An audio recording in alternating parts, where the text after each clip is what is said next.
Como anunciamos hoy, vamos a tener una charla larga, buena, interesante acerca de las alianzas público-privadas. Y para eso nos acompaña, como dijimos en la introducción, pues el señor Miguel Coronado, que es el representante del Banco Interamericano de Desarrollo y que en pocos días pues va a estar realizándose en República Dominicana, el BID va a estar realizando en República Dominicana el evento PPP Américas, que es un foro de 2 días donde expertos vienen a hablar del tema de alianzas público-privadas. Aquí vamos a darle un boom al turismo ese día, van a venir personas de todos los países, pues a hablar del tema de alianza público-privada.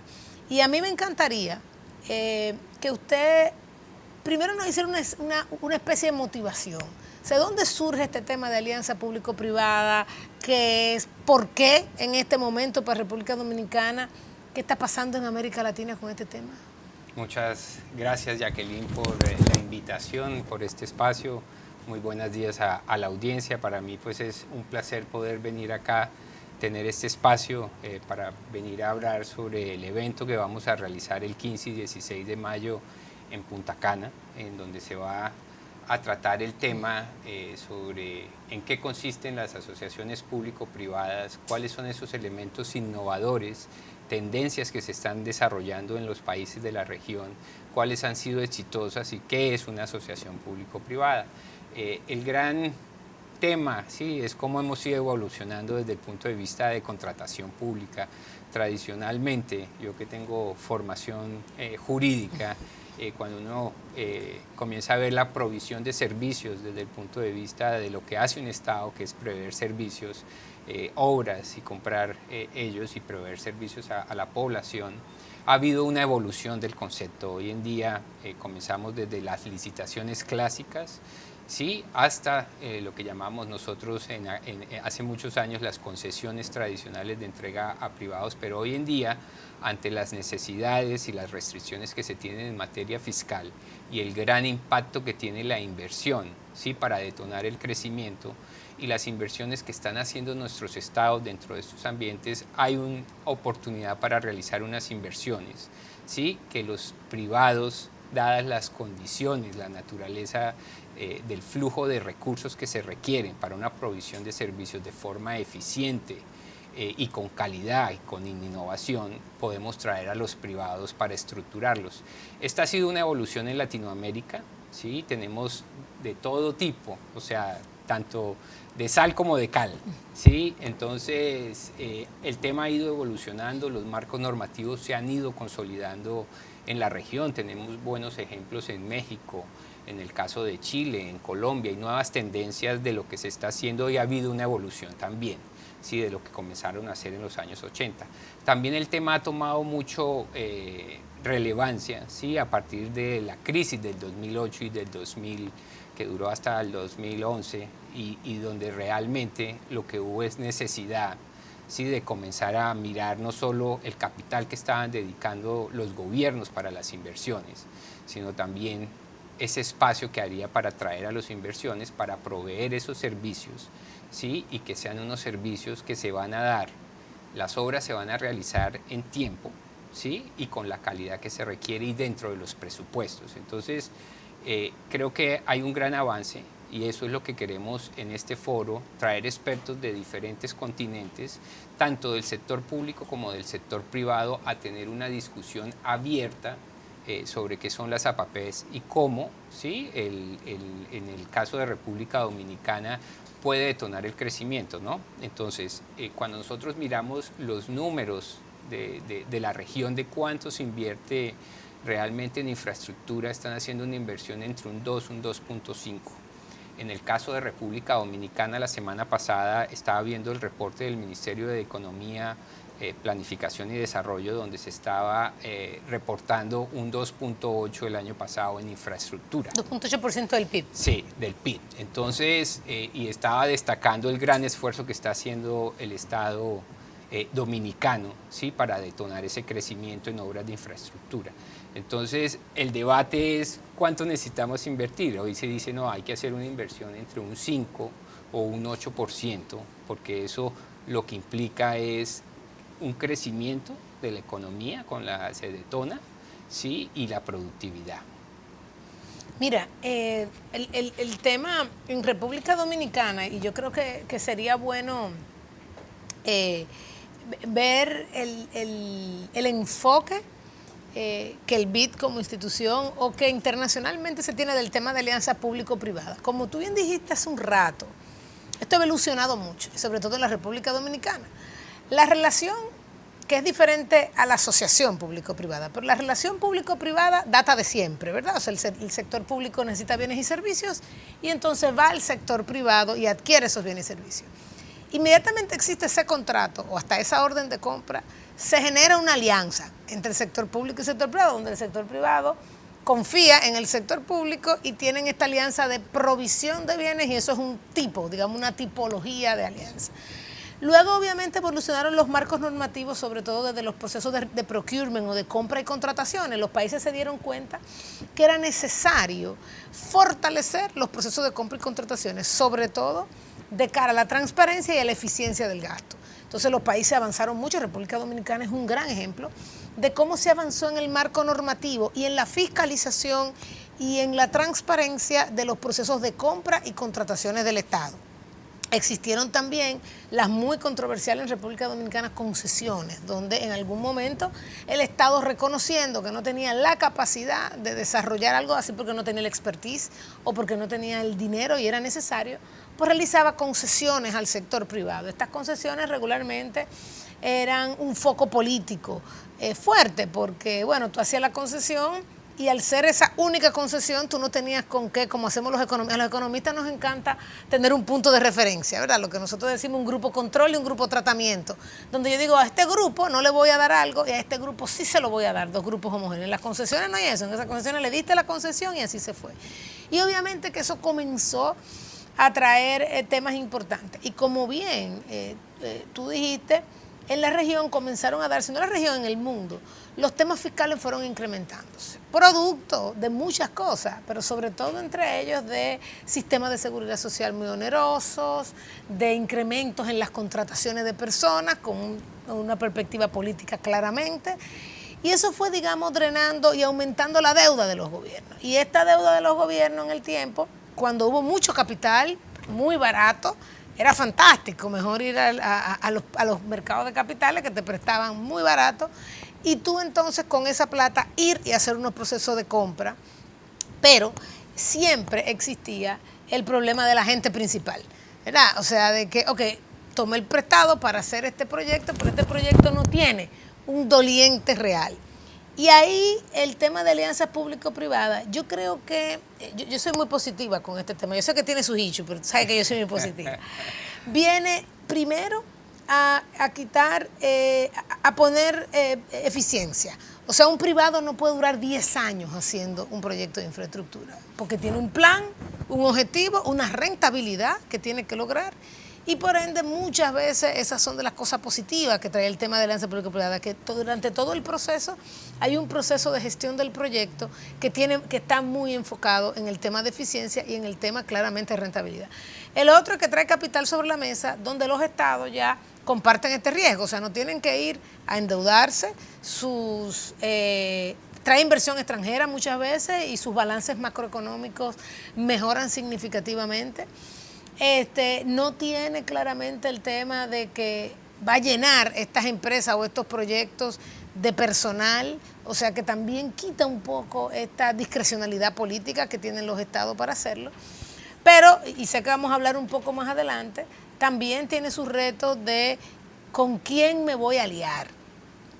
Ahora, la gran pregunta aquí es, ¿cuáles son los diferentes tipos de asociaciones público-privadas? Porque yo creo que no hay una sola forma.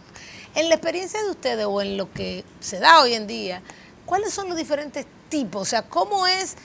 Porque ese tema es como muy amplio. ¿Cómo es una alianza? ¿Cuáles son los tipos de alianza público-privada o de asociaciones público-privadas que se pueden dar? Sí, mira, yo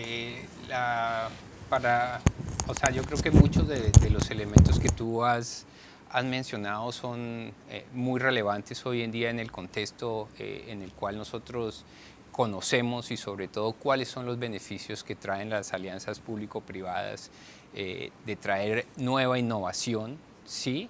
Tecnología, porque al final del día tú lo que quieres es reducir la operatividad, ¿sí? Hacerla de una forma más eficiente y menos costosa, ¿sí?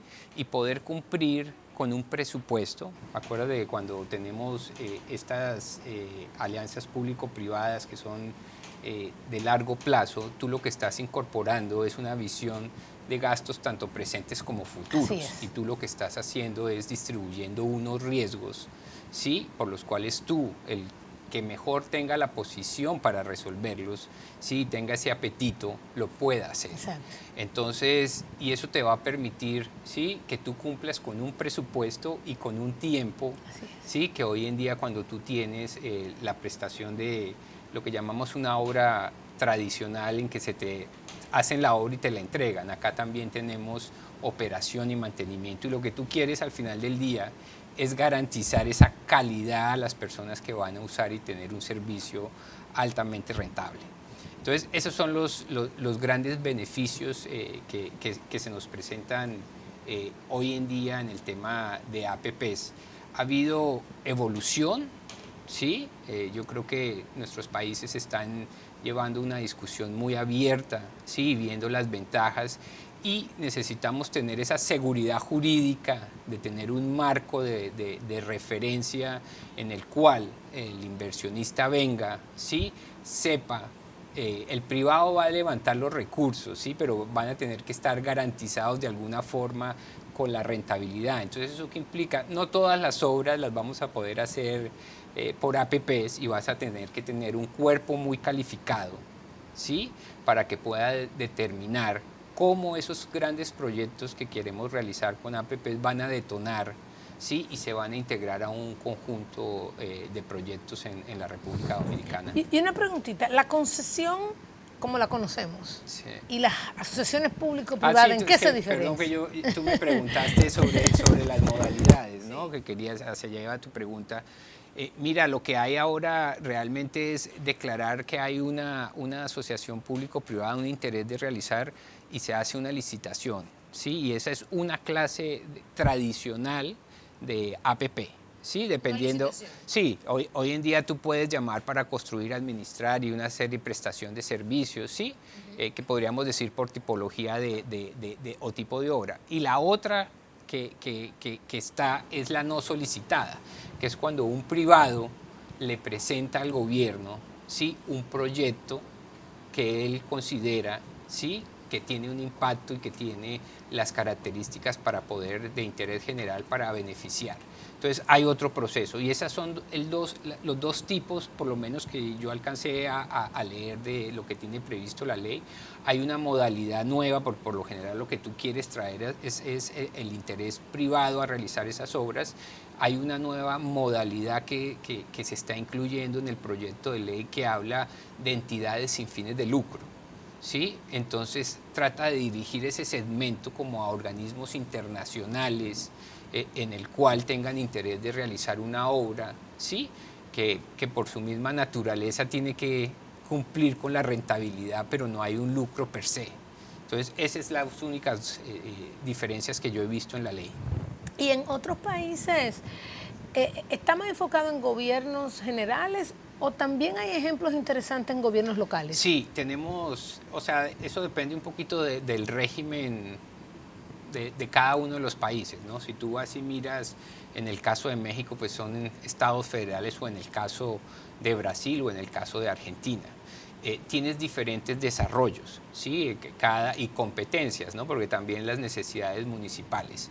En el caso de Brasil, las experiencias que hemos visto, porque acá también hay que pensar es cómo haces tú para atraer a la banca privada para estructurar un proyecto, y los grandes retos que se tienen es en atraer el financiamiento, ¿sí? Y en poder tener, porque a veces los costos son muy altos de estructuración. Entonces, lo que hemos visto en el caso de Brasil, donde los municipios han querido llevar APPs, sobre todo, haz de cuenta, para temas de alcantarillado, temas de manejo de desechos sólidos o temas culturales también, ¿sí? En el caso de querer tener un museo o un centro cultural, ¿sí?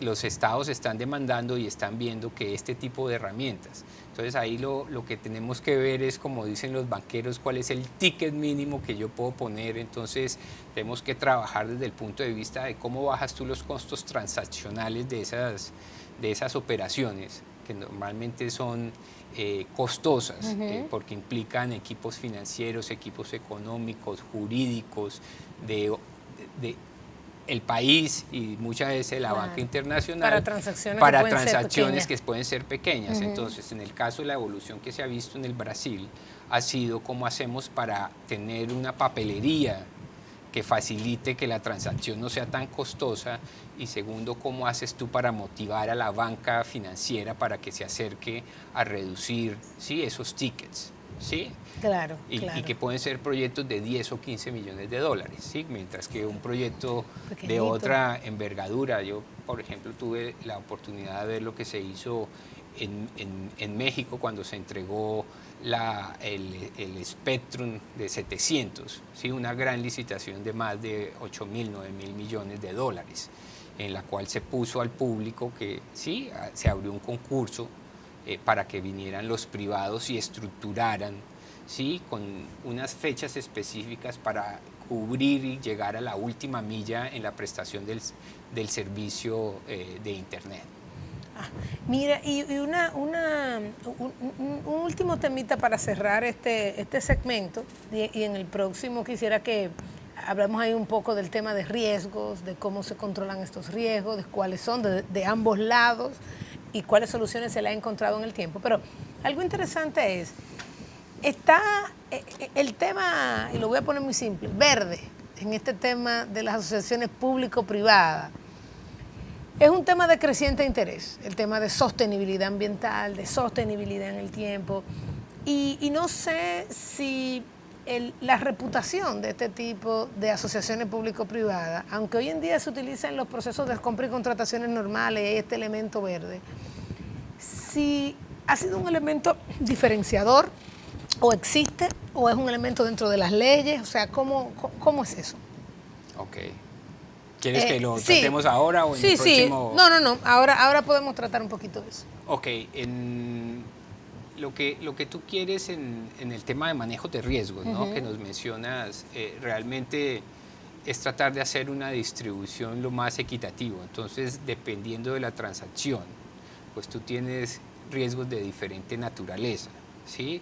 Entonces hay riesgos políticos, ¿sí?, que por lo general los deben cubrir o deben garantizar un organismo multilateral, ¿sí? Hay riesgos de tipo cambiario, ¿sí?, dependiendo del tipo de endeudamiento y de lo que depende de la estabilidad macroeconómica. Claro, y segundo, pues dependiendo del negocio. Tú tienes los aeropuertos y los aeropuertos producen dólares, ¿sí? Entonces tienes mayor facilidad para pagar. O otro tipo de negocios, por ejemplo, en la prestación de servicios de agua, pues van a ser moneda local, ¿no? Claro. Entonces tienes diferentes tipos de riesgos. Tienes también que ver los temas sociales, ¿sí?, temas ambientales, ¿sí?, que todo esto que es el paquete, porque al final lo que vas a hacer es llevar adelante una obra que va a tener un impacto y que tú lo que quieres es que recoja y tenga distribuido de la mejor forma esos riesgos, ¿no? Así mismo es. Bueno, este segmento, en el próximo segmento, vamos a cerrar este segmento, y en el próximo segmento yo quiero que quizás nos hable un poquito del caso de México, algún ejemplo interesante. El caso de México creo que lo hablábamos fuera de cámara, algo que pasó en un proceso de asociación público-privada, y que evaluemos también otros riesgos u otros ejemplos, como los casos que pasó en República Dominicana con el tema de la carretera de Samaná y las estimaciones de demanda que se hicieron en esos estudios, y cómo eso finalmente impactó el caso, las finanzas públicas realmente. Y ver cómo se ha evolucionado, porque entiendo que esos riesgos se han ido identificando y mitigando, y cada vez las leyes de asociaciones público-privadas han incorporado elementos que permiten gestionar ese riesgo, y que instituciones como el Banco Interamericano de Desarrollo también, en los procesos ya de hacer contratos, pues están activamente garantizando que esos riesgos realmente se puedan minimizar. En el próximo segmento vamos a hablar un poquito de esto.